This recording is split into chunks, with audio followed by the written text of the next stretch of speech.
Hello friends, welcome to my YouTube channel. आज हम लोग टॉप 10 इंपॉर्टेंट जीके जीएस के क्वेश्चन को करेंगे जो आने वाले किसी भी कॉम्पिटिटिव एग्जाम के लिए मोस्ट इंपॉर्टेंट होंगे। और रोज इस चैनल पे सुबह 5 बजे जीके जीएस की वीडियो डलती है, तो यदि आपका जीके जीएस कमजोर है तो इस चैनल पे जुड़ जाइए, आपका जीके जीएस ऑटोमेटिक बहुत अच्छा हो जाएगा। तो चलिए वीडियो को शुरू करते हैं। देखिए, मौर्य साम्राज्य के किस शासक को अमित्रघात के नाम से जाना जाता है? तो याद रखिएगा, बिंदुसार को अमित्रघात के नाम से जाना जाता है। ऑप्शन बी अपना राइट आंसर हो जाएगा। अब इससे संबंधित महत्वपूर्ण बिंदु को देख लेते हैं। देखिए, चंद्रगुप्त मौर्य के पुत्र और सम्राट अशोक के पिता बिंदुसार को यूनानी लेखकों द्वारा अमित्रघात कहा गया है। अमित्रघात कहने का मतलब शत्रुओं का नाश करने वाला। नेक्स्ट क्वेश्चन की तरफ चलते हैं। देखिए, नेक्स्ट क्वेश्चन है, प्रसिद्ध वर्नाक्यूलर प्रेस एक्ट 1878 में किस वायसराय के कार्यकाल में पारित किया गया था? तो याद रखिएगा, लॉर्ड लीटन के कार्यकाल में पारित किया गया था। ऑप्शन बी अपना राइट आंसर हो जाएगा। अब इससे संबंधित महत्वपूर्ण बिंदु को देख लेते हैं। देखिए, भारतीय भाषाओं के समाचार पत्र पर प्रतिबंध लगाने के उद्देश्य से 1878 में लॉर्ड लीटन ने यह एक्ट पारित किया था। 1882 में लॉर्ड रिपन ने इस काले कानून को रद्द कर दिया था, याद रखिएगा। नेक्स्ट क्वेश्चन की तरफ चलते हैं। नेक्स्ट क्वेश्चन है, संविधान के किस अनुच्छेद के तहत राष्ट्रपति को अध्यादेश जारी करने की शक्ति प्राप्त है? तो याद रखिएगा, अनुच्छेद 130 के तहत। ठीक है, ऑप्शन बी अपना राइट आंसर हो जाएगा। राष्ट्रपति अनुच्छेद 130 के तहत अध्यादेश जारी कर सकती है। ठीक है, और राज्यपाल राज्य में 213 के तहत अध्यादेश जारी कर सकते हैं, याद रखिएगा दोनों। अब इससे संबंधित महत्वपूर्ण बिंदु को देख लेते हैं।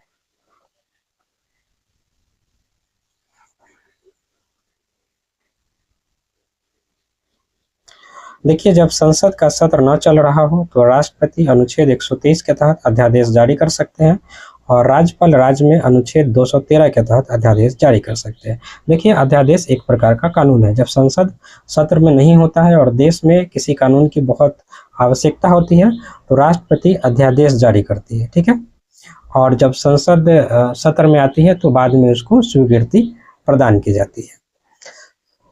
नेक्स्ट क्वेश्चन की तरफ चलते हैं। देखिए, भारत में प्रथम पंचवर्षीय योजना किस मॉडल पर आधारित थी? तो याद रखिएगा, भारत में प्रथम पंचवर्षीय योजना हेरोड डोमर मॉडल पर आधारित थी। ऑप्शन बी अपना राइट आंसर हो जाएगा। अब इससे संबंधित महत्वपूर्ण बिंदु को देख लेते हैं। देखिए, पहली पंचवर्षीय योजना 1951 से 56 तक मतलब चली। उसके बाद देखिए, हेरोड डोमर मॉडल पर आधारित थी यह योजना और इसका मुख्य बल कृषि विकास पर था। ठीक है, और दूसरी पंचवर्षीय योजना पीसी महानलोविस मॉडल पर आधारित थी, याद रखिएगा। नेक्स्ट क्वेश्चन की तरफ चलते हैं। नेक्स्ट है, बांदीपुर राष्ट्रीय उद्यान किस राज्य में स्थित है? तो याद रखिएगा, बांदीपुर राष्ट्रीय उद्यान कर्नाटक में स्थित है। ऑप्शन सी अपना राइट आंसर हो जाएगा। अब इससे संबंधित महत्वपूर्ण बिंदु को देख लेते हैं। देखिए, बांदीपुर राष्ट्रीय उद्यान कर्नाटक राज्य में स्थित एक प्रसिद्ध टाइगर रिजर्व है जो नीलगिरी बायोस्फीयर रिजर्व का हिस्सा है। नेक्स्ट क्वेश्चन की तरफ चलते हैं। नेक्स्ट है, विटामिन डी की कमी से बच्चों में कौन सा रोग होता है? तो याद रखिएगा, विटामिन डी की कमी से बच्चों में रिकेट्स रोग होता है। ठीक है, इसको सूखा रोग भी कहा जाता है। ऑप्शन बी अपना राइट आंसर हो जाएगा। अब इससे संबंधित महत्वपूर्ण बिंदु को देख लेते हैं।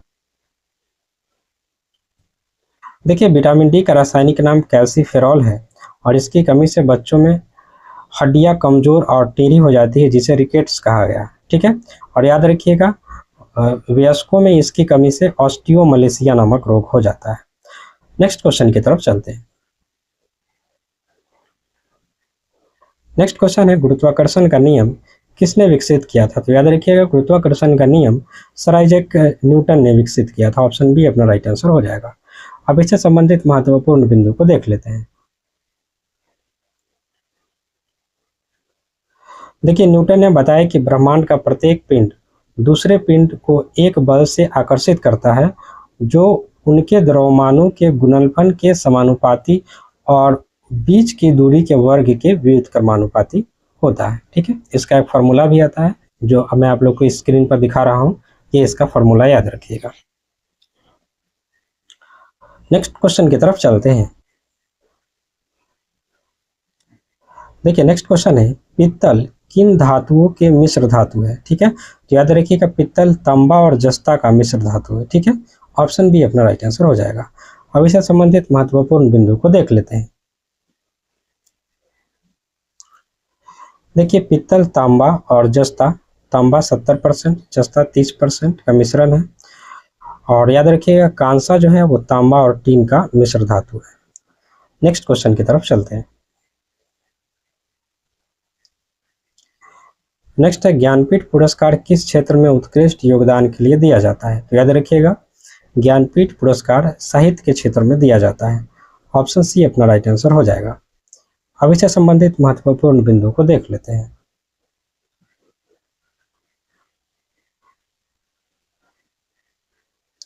देखिए ज्ञानपीठ पुरस्कार भारत में साहित्य के क्षेत्र में दिया जाने वाला सर्वोच्च ज्ञानपीठ या साहित्यिक सम्मान है।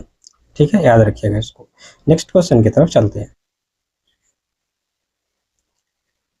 नेक्स्ट क्वेश्चन है, अंतर्राष्ट्रीय परमाणु ऊर्जा एजेंसी का मुख्यालय कहाँ स्थित है। याद रखिएगा अंतर्राष्ट्रीय परमाणु ऊर्जा एजेंसी का मुख्यालय वियना में स्थित है। ठीक है, ऑस्ट्रिया के वियना में स्थित है। ऑप्शन ए अपना राइट आंसर हो जाएगा। अब इससे संबंधित महत्वपूर्ण बिंदु को देख लेते हैं। तो देखिए IAEA की स्थापना 1957 में हुई थी और इसका मुख्यालय वियना ऑस्ट्रिया में स्थित है। इसे परमाणु ऊर्जा के शांतिपूर्ण उपयोग को बढ़ावा देने के लिए जाना जाता है। ठीक है, तो ये रहे टॉप 10 इंपॉर्टेंट जीके जीएस के क्वेश्चन। आप लोगों को कैसा लगा कमेंट में जरूर बताइएगा। और रोज सुबह 5 बजे इस चैनल पे जीके जीएस की वीडियो डलती है, तो यदि आपका जीके जीएस कमजोर है तो इस चैनल से जरूर जुड़ जाइए। कुछ नहीं करना, आपको ज़्यादा एफर्ट भी नहीं लगानी, बस आपको रेगुलर वीडियो देखते रहनी है। आपको बहुत सारे जीके जीएस ऐसे ही याद हो जाएंगे। ठीक है, तो इस चैनल से आप लोग जुड़ जाइए। और इस वीडियो का टारगेट हम रखते हैं 20 लाइक्स का, तो इसका आप लोग ध्यान रखिएगा थोड़ा। ठीक है, 20 लाइक्स ही है यार, छोटा चैनल है तो मैं इतना ही आप लोगों से एक्सपेक्ट कर सकता हूँ। तो मिलते हैं हम लोग नेक्स्ट वीडियो में।